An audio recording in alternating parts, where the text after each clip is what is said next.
Brilliant. Well, joined by Eddie Hearn here at Matchroom HQ. Lots going on in the boxing world. Let's start with this past weekend. We finally saw Amir Khan versus Kell Brook in Manchester. Some said it was happening too late. It was certainly entertaining. Did you watch the fight, and what did you think of what unfolded? Yeah, I did watch the fight. I thought it was entertaining.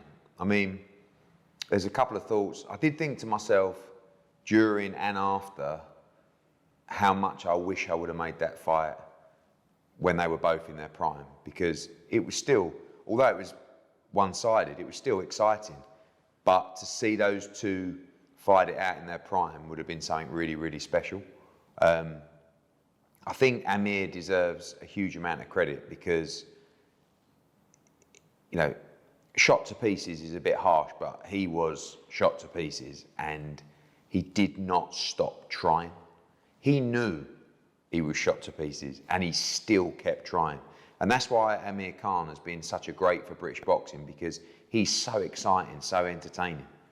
His speed was no longer there, you know, and he got wobbled, I think it was in the first round, by a jab, but then took some big right hands after. And I spoke to Kell on Sunday night and I said to him, honestly, I said, I thought you looked really nervous, but then when Amir walked out, he looked really nervous. And that was because I think they're probably second guessing each other a little bit. Kell looked really good. You know, I said to him, I wish you would have trained like that when you were with us, because he looked super strong.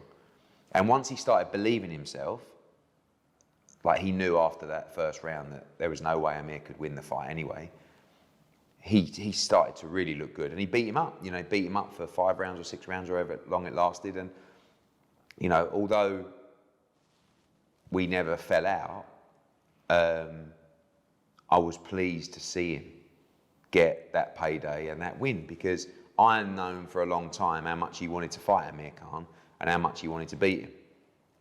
Yes, it came too late, but whatever, he got it, and he can, you know, that's going to be a fond memory for him.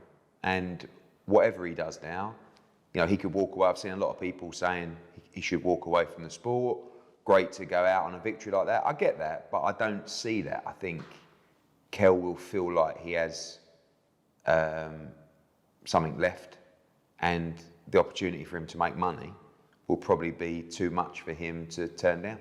Like you say, despite it being a fight that might have come after its time, and it's a fight you weren't able to be involved in as a promoter, are you still glad as a fan, and the way you know both guys, that it won't be one of those rivalries that sits in the what might have been, what could have been club? Yeah, I mean, they got there in the end, didn't they? And I see a lot of people message me sort of like, you're a disgrace not promoting that fight or pushing that fight. It's like, it's not my fight. I've got enough to push. Doesn't mean I'm not happy to talk about it. Doesn't mean I won't watch it. I watched it as a fan. And I'm genuinely pleased that Kell got the opportunity to take that fight. And that Amir ended up, you know, making a nice few quid to say goodbye. It just wasn't the fight that it could have once been. You're talking about a moment there where Kell Brook was, I feel, probably the best welterweight in the world. Amir Khan was still very much in his prime, blistering hand speed. I mean, we saw a good fight, but you would have seen just an all-time great, I feel like, if we would have made it in the prime. But listen, I couldn't deliver that fight in the prime. And I couldn't deliver that fight because Amir Khan wouldn't take that fight back then. The reason that fight happened is because he decided to take that fight for the money. That's why that fight happened. And good luck to both of them. I'm glad it did happen. But at a time when they were both in their prime, and I feel like Kell was a dangerous individual at 147, I don't think that really Amir wanted the fight at that time. But they got there in the end, and you know, I'm pleased for Kell because his career, Kell, I feel like never really achieved what he should have achieved, and there are a number of reasons for that, and one of the big reasons was his discipline. But you've seen the work that he's put in over this really long camp, I think 7 months, and he looked like a beast in there. And, you know, he looked great. I don't think Kell Brook should retire, to be quite honest. You know, I said to him the other night, I said, look, you've got the Conor Benn fight and you've got the Chris Eubank Jr. fight. Now, why, when you have two fights that are basically identical in size, would you choose to go up to middleweight to fight Chris Eubank Jr.? And, you know, I think there's a real good chance that we could make the Conor Benn fight. I think it's a huge fight. It's a fight that can happen at welterweight or again at 149 or whatever. And I think it's a brilliant fight. You know, youth v experience, just one of those classic crossroads fight. A lot of money for both, which is obviously going to be appealing to them. Conor Benn's fight will be announced at the weekend. He'll fight in April. And then I think after that, we should try and make that fight. Kell made it clear that, you know, the millions is what he wants now. And if he doesn't get the millions, I think he should pack it in. Because he's made good money now. But, you know, I remember when we fought Gennady Golovkin, there was a lot of reasons we took that fight. Number one was because I didn't know the way that Kell Brook's career or life was going, how many more opportunities he would have to be involved in a fight like that, financially, quite honestly. And there was no unification options available at 147, and he couldn't make the weight anymore. And you know, the opportunity came, and he took it.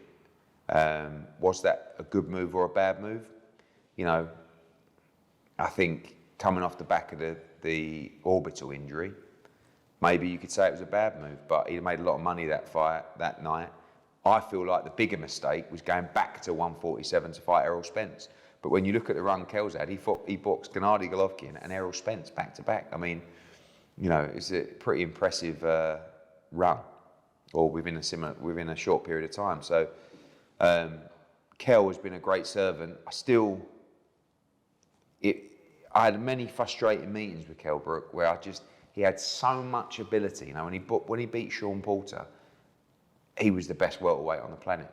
And, you know, but Saturday was a little bit of redemption to sort of say, I know that I probably haven't achieved what I should have, but I beat Amir Khan, made a nice few quid, and look at my life. So, you know, really pleased for him. And I think you'll see him fight again. And I would love to do the Conor Benn fight, and we'll see what happens. I spoke to Conor on Sunday morning. He's bang up for that Conor fight. wants to fight everybody. You know, it comes out, I'll fight Eubank, I'll fight him at 160, I'll fight Kell Brook. And Kell Brook's the kind of fight he should be chasing. Look, the Eubank fight, we can talk. And I think at 154, you know, that's a big fight. But the Brook fight is a genuine welterweight clash. And it's a genuine fight between a former welterweight world champion and I think one of the best, I can't even call him a prospect anymore, young stars in the world of boxing in Conor Benn. My aim for Conor Benn is to see him win the world welterweight title. So fights against Kell Brook and fights against Chris Eubank don't necessarily do that, but what they do is make him a load of money and put him in a mega fight. And they're things that appeal to Conor as well. But Conor wants to be a welterweight world champion. That's the focus. We love the Kell Brook fight. He's got to get through April 1st. And it's a huge fight. And by the way, it's a thriller. So we'll see what happens. Just a quick one. I wanted to get your opinion on what was your reaction to seeing Natasha Jonas become world champion? Good. I mean, just crazy that she was even fighting at 154 pounds. She got, I don't know the original opponent, she got Chris Namas, who's sort of, you know, I think been a world champion, but on her way out. But the most impressive thing about the win was the way that she dismantled the bigger opponent. I mean, I think Natasha weighed 149 pounds. She boxed Terry Harper here at 130 pounds. He was nearly 20 pounds heavier. But I thought she looked great. Like, I thought she didn't look like she was having to put weight on to make that weight. And she looked powerful, she looked strong. And although she didn't, you know, beat a champion like Harper or Taylor, she deserves, you know, that moment, because she has had to fight Terry Harper in a very close fight here, fighting Katie Taylor, pound for pound #1. So it's good to see her become world champion, and pleased for her, pleased for Joe as well, because Joe's put a lot of time and effort in, and you could see what it meant to them. And I thought the performance was good. She could never lose to Namas, but the way she dismantled her was very impressive.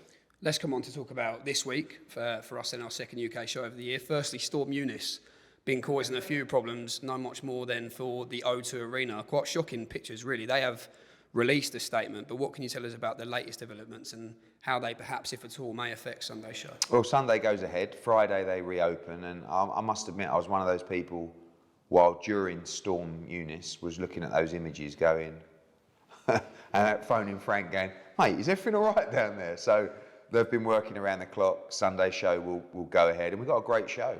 I mean, I've got to tell you, this Okolie fight is a tough fight.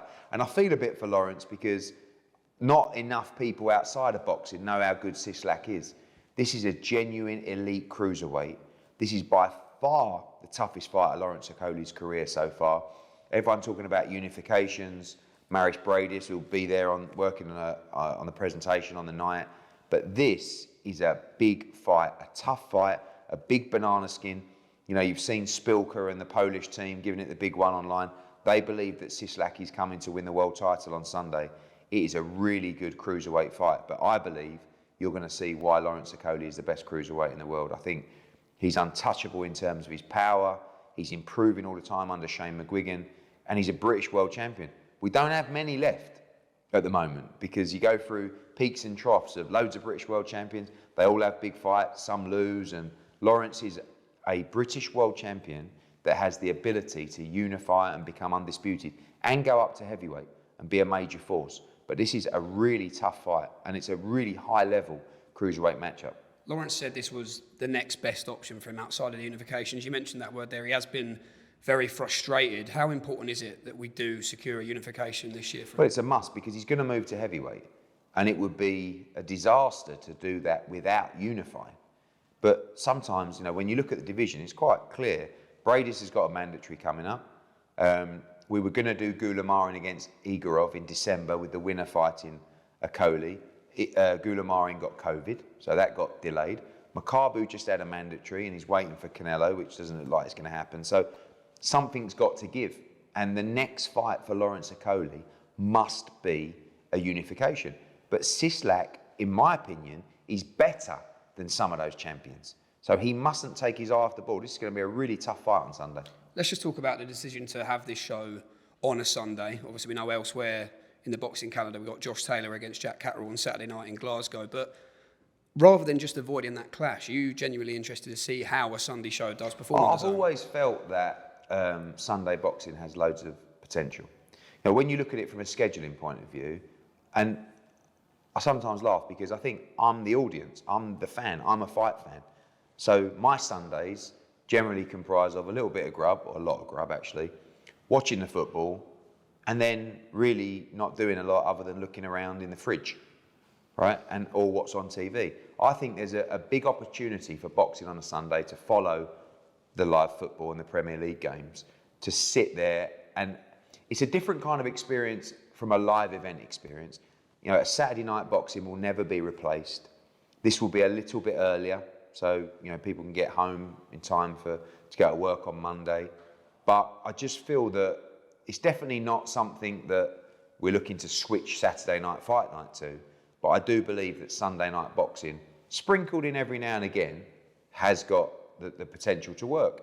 And of course, with Taylor fighting on Saturday, Saturday wasn't an option for us anyway. And you know, we needed to run an event this weekend, and Sunday at the O2 will give us that opportunity. You know, we're setting up, we should have about 5,000, maybe nearly 6,000 in there.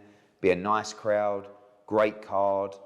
Let's see how it performs. And, you know, I think Saturday nights you're always up against a lot of different things. You know, a night out in a pub or a club or the cinema or the theatre, or match of the day, or Strictly Come Dancing, or whatever it might be. Sunday night, I believe, is a clear schedule, and I think there's going to be a lot of people tuned in.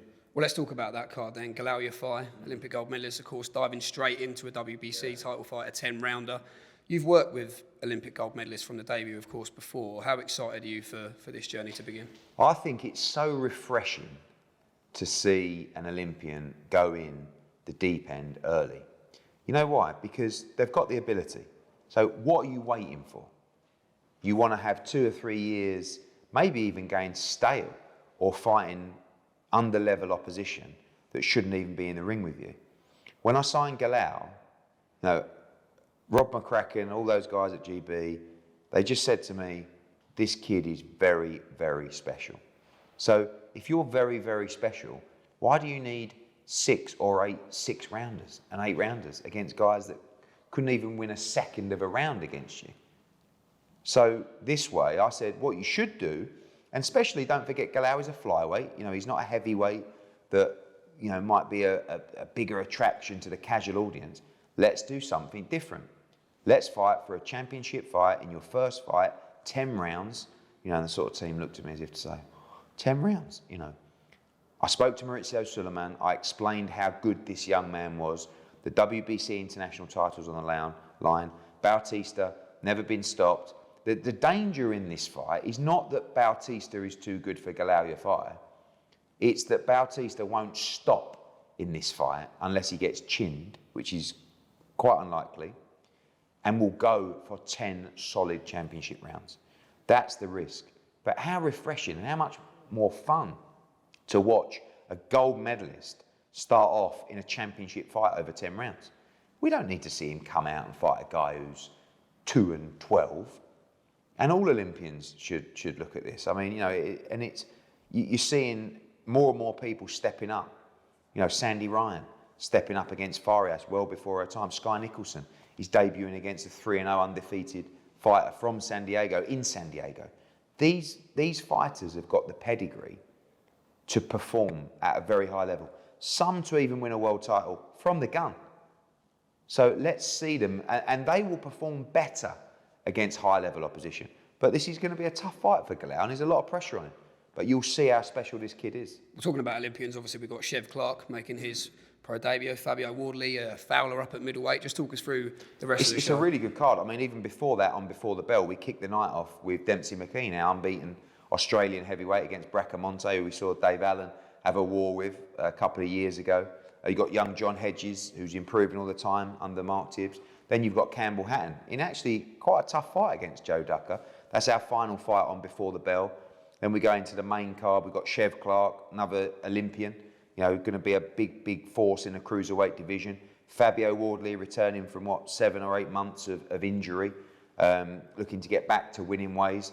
Anthony Fowler's got a really tough fight. You know, there's going to be a few Polish there on Sunday, and this kid is a tough Polish middleweight. Fowler moving up to middleweight, I think it's going to suit him perfectly. I think it's going to be really exciting. For me, one of the best fights on the card, Jordan Gill against Gurfi for the European title. Gurfi, 2-division European champion, very, very good fighter. This is the must-take opportunity for Jordan Gill. You know, I think this is must win. He's been through so much, you know, over the last couple of years. I just want to see him get in that ring and do what I know he can do. And to see him become European champion on Sunday would be really special. And then going into Galal Yafai and then Okolie. So it's a packed night of action, really good card. And of course, building into the massive Chocolatito against Martinez card in San Diego next week. And then building into what is going to be a cracker, I can't wait, Wood against Conlon in Nottingham will be completely sold out. Virgil Ortiz against McKinson in LA the week after. Warrington against Martinez the week after, and Lee's going to be completely sold out as well, and then moving into a big April. Just one more on Galal. We've been talking about going back to Birmingham for a few years now. How interested would you be to do a show with all three brothers on?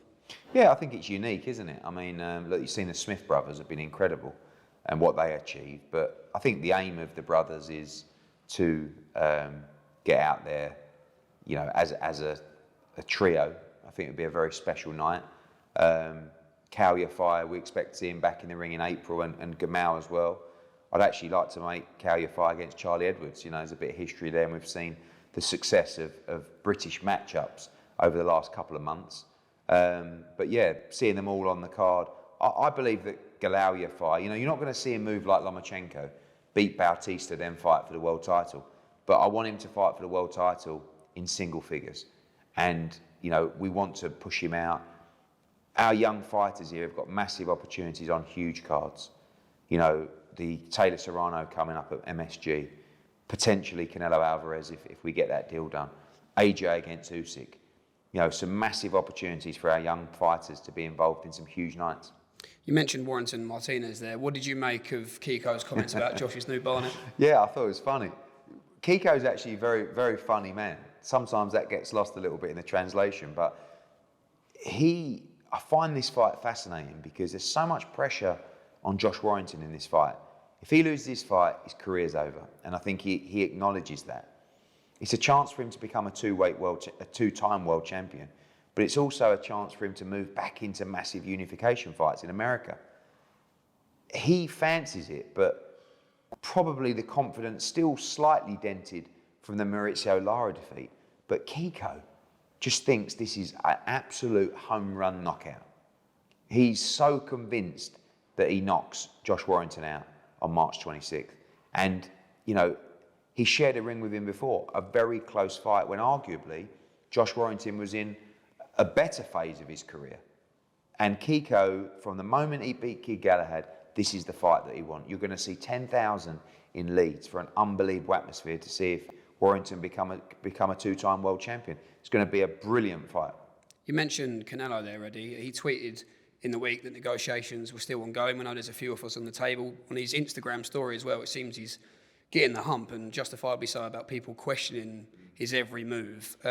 What is the latest from your perspective, and how confident are you that it will be the zone we see Canelo boxing on this show? Well, you know, when I saw the reports, I mean, Mike Coppinger was messaging me around that time, didn't even reply to Mike because I had nothing to tell him. You know, the deal wasn't done. We're in discussions with Canelo Alvarez like everybody is. I feel like we've got a great opportunity for him with those two fights, specifically with Dmitry Bivol and Gennady Golovkin. And we have a great relationship. You know, it would be an honour to bring Canelo Alvarez back to Matchroom and DAZN. He's the pound for pound number one. He's the king of the sport right now. And, you know, we continue those conversations with Saul and Eddie Reynoso and his team, and we'll see what decision he makes. A quick word then on the latest with Joshua Usyk. You were out in Dubai having a look at some potential venues. I've heard a return to Spurs being mentioned. Are they just two of many locations that are in the frame to stage this fight? Yeah, there's a lot of places very interested in holding that fight. It's the biggest heavyweight fight so far this year and the biggest heavyweight fight available right now. Number of countries in the Middle East that I was there visiting last week. Spoke to Daniel Levy again at Spurs, who would love to have that rematch back there. I would love to see the fight take place in the UK, but obviously Usyk will have some say in that as well, and they're going to want to go wherever the most money can be generated. I think May is still realistically the month that you will see that fight. So just speaking to Alex Krasik at the moment and Egis Klimas, and I don't think, you know, there's nothing really there's no deal to get done. The deal's done, the contract's signed. It's just a case of agreeing the location and the date, of which should be imminent. And what about AJ himself? How is he? And in terms of that trainer situation as well, is there anything that he's told you that you can maybe shed some light on? No, I think you'll get an announcement from Anthony Joshua when camp starts, and you know, camp will probably start in the next few weeks. He's extremely motivated. He's doing a lot of work up in Loughborough. I'm sure many have seen. He's in great shape. He's excited. He's all the things you'd want a fighter to be going into a must-win fight like that. So I'm sure you'll get an announcement from him soon, the training team, and ready for a massive fight. I mean, it's a huge, huge fight. He deserves so much credit for going straight back into the rematch, just like he deserves so much credit for taking the fight in the first place. You know, it's mad. You see people say, probably should have just, you know, binned the belt. It's like, what? You can't win. You bin the belt, you're a coward, you've ducked Oleksandr Usyk. You don't, and you should have avoided him. AJ's not about avoiding anyone. People should know that by now. And he wants this fight badly, and he believes he can beat Oleksandr Usyk and become a 3-time world heavyweight champion. Let's just talk about elsewhere then in the heavyweight division. The news we've been waiting for overnight, that Dillian Whyte has signed his contract to fight Tyson Fury. Was there ever any doubt in your mind that Absolutely would be the case? not. I mean, I saw The Sun, Wally Downs, put an article out saying Eddie Hearn trying to lure Dillian Whyte out of the title. Absolute bollocks. Total rubbish. There's never been any discussions about any other fight. And why would there be? It's unbelievable that people think that Dillian Whyte, after waiting for 1,000 days or however long it's been, would not fight Tyson Fury for the WBC World Heavyweight title. By the way, you know, you don't just sign anything. And there's a clear bout agreement from a purse bid scenario that you should sign. He never received that. And even the one that he did sign had some changes. And that's the reason it's taken time. But I love it. Because Tyson Fury loves to be in control. And they're out of control. They don't know what Dillian Whyte's going to do. So, you know, people talk about, oh, he won't turn up to a press conference, he won't do this. No, Dillian Whyte is going to do what's best for Dillian Whyte to win this fight. It was a purse bid situation. So we'll sign a purse bid contract, he's done it. Now, there's still some things to resolve, some stuff around withholding tax. Obviously, I saw a report today, Tyson Fury has to apply to box in this country because he doesn't want to box under a British Boxing Board of Control licence. He wants to box under a foreign fighter's licence in this fight. So you've got to go through that process as well. So don't worry about Dillian Whyte. Dillian Whyte's working away nicely, right? And listen, maybe he'll turn up, maybe he won't. We'll see. Maybe Tyson Fury will turn up, maybe he won't. But he signed the contract. There was never any doubt that that was going to be the case. And Dillian Whyte is in total control of this situation. He's got people running around, pulling their hair out, and good luck to him. So from Dillian's perspective, you think it's him being focused and also perhaps a little bit of gamesmanship creeping in? Oh, I don't know whether there were gamesmanship, you know, mind games initially, but my God, is it working? I mean, I've never seen people running around, you know, like headless chickens and don't know what's going on. And Dillian's got them completely under you know, he's in complete control. Dillian Whyte will be working hard in Portugal, not interested in going here, going there, you know, getting COVID somewhere, or taking a silly trip somewhere. He'll be working hard to become WBC world champion. And my guess is he'll keep them guessing. April 23rd at Wembley is what's being talked about. You've promoted 2 shows with AJ, of course, Klitschko and Povetkin, and then Frochgroves too. How do you see this fight selling in comparison? Oh, it's a big fight, you know, great fight. I mean, look, Fury doesn't sell like Anthony Joshua, but it's a great heavyweight fight. And, you know, I'm not going to be welcome on the promotional table for that fight, but I'll be there to support Dillian Whyte in any way, shape or form. Spoke to his team this morning, going through various bits and pieces, and just said, I'm here for you guys. Like, I've worked for a long time with Dillian Whyte. I've had his back for many years, and he's had mine. And I want to see him win the world heavyweight title, and I believe he can do it. How do you believe he beats Tyson? I think he can knock him out. I think he can knock him out. I think styles make fights. I think it's going to be a very tough fight. Tyson Fury is an outstanding heavyweight. It's going to be very tricky. But when you switch up and trade up left hooks with Dillian Whyte, you go to sleep. And if Tyson Fury switches off for 1 second in that fight, he runs that risk. And I believe Dillian is tough. We know what happened in sparring with those guys. Dillian believes he has his number. Let's find out. It's certainly exciting. Let's just before we wrap up, other dates that we're working on for the second quarter of 2022, the likes of Joshua Buatsi and Joe Cordina. What's the latest on those guys? Well, we plan to go with Conor Benn in April. It's no secret that Buatsi against Richards is a fight that we want to make. Great domestic light heavyweight matchup. Joe Cordina looks like he may get his shot against Okolie for the world title. Derek Chisora, a couple of options floating around for him, and of course AJ against Usyk to fit in that period as well. So April, you know, you're going to see Taylor Serrano, you're going to see Conor Benn, then you're going to see Buatsi Richards. Hopefully you're going to see Canelo Alvarez as well. Joe Cordina fighting for the world title, maybe a big heavyweight night as well. So April and May, well in the works. George Kambosos, Devin Haney, what's the latest? Going better, actually. You know, Devin's been really hell-bent on making this fight, you know, talking about taking the same offer as Lomachenko, really to put it on George Kambosos to say, like, if I'm the same money as Vasily Lomachenko, why aren't you fighting me? It's for the undisputed world championship. It's to put an absolute line through any questions regarding that. So let's get it made. I think George Kambosos would fight anyone, but I think George Kambosos, and rightfully so, wants to fight Devin Haney to draw any line and to remove any questions about undisputed. Those talks continue with DAZN and DAZN via Lou DiBella and George Kambosos. And I'm confident that we can get that fight made. Well, Eddie, certainly lots going on, and we look forward to Eddie developments coming very soon. But thanks very much for your time. Cheers.